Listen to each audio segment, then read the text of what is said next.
Today I'm going to review the living daylights out of the 2017 Acura MDX.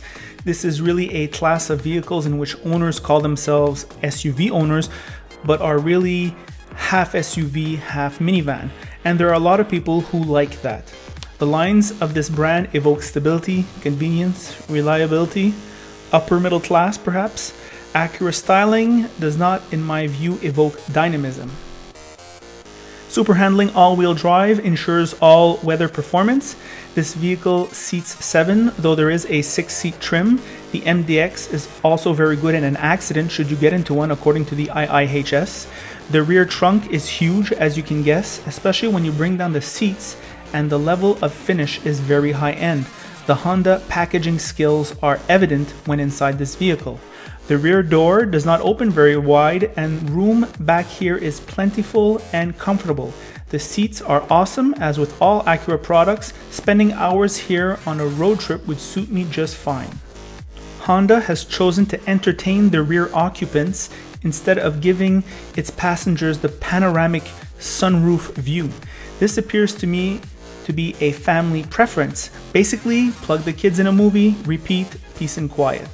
In the front, the door has a wonderful heft, as those of the rest of the vehicle. Some of the door electronic interfaces are on the cheapo side. Front passengers are greeted with near limitless space and wonderful seats with a quality feeling leather that feels durable and family resistant. The interior is not an edgy design, but feels quality enough. I think one feels their money inside this vehicle. The sound system, despite its specs, does not play that great.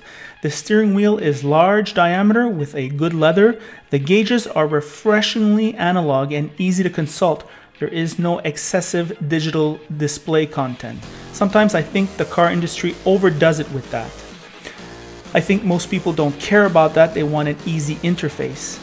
The Acura center console is the familiar mess, which takes a long time to get used to. Having said that, this interior is very good, and what it lacks in style, it makes for in substance.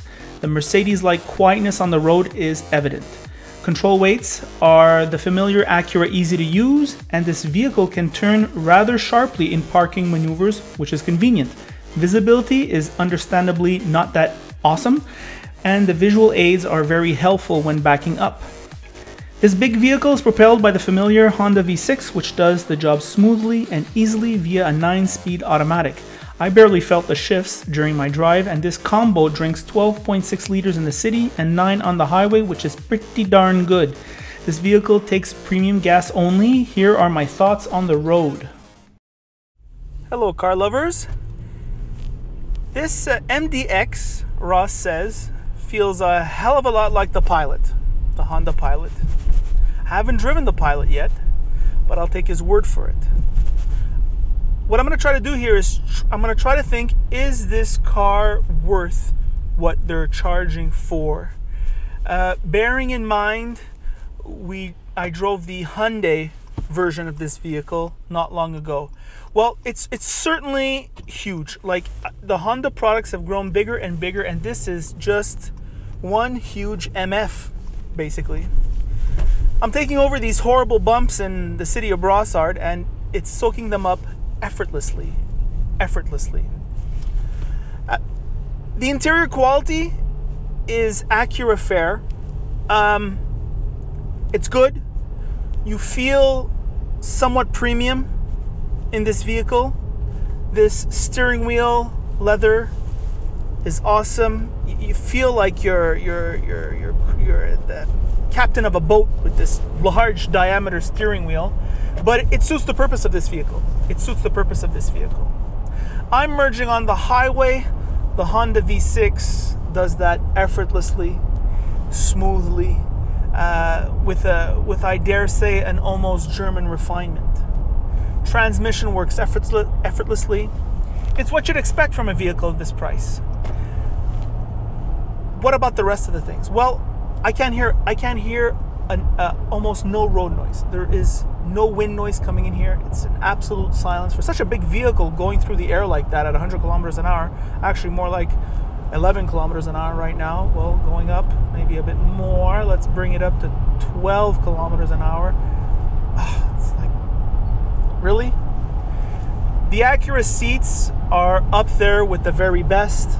I'm sitting so comfortably. Ross does quite a long commute. He says they're awesome. No question. No question.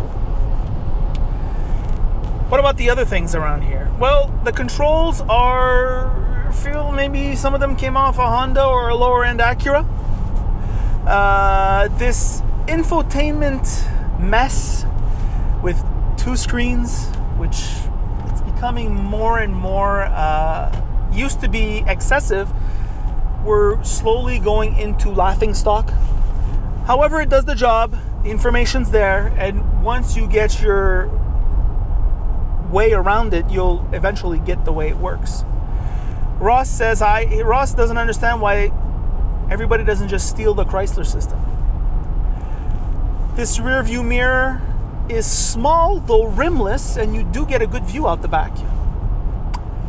Once again, the convenience of this vehicle is its draw, as is its branding. I'm struck by how many people, like for example, I'm shopping for a new vehicle this fall and I'm saying, oh, I might get a Mazda 6, or I might get a Ford Fusion, or I might get an Acura TLX.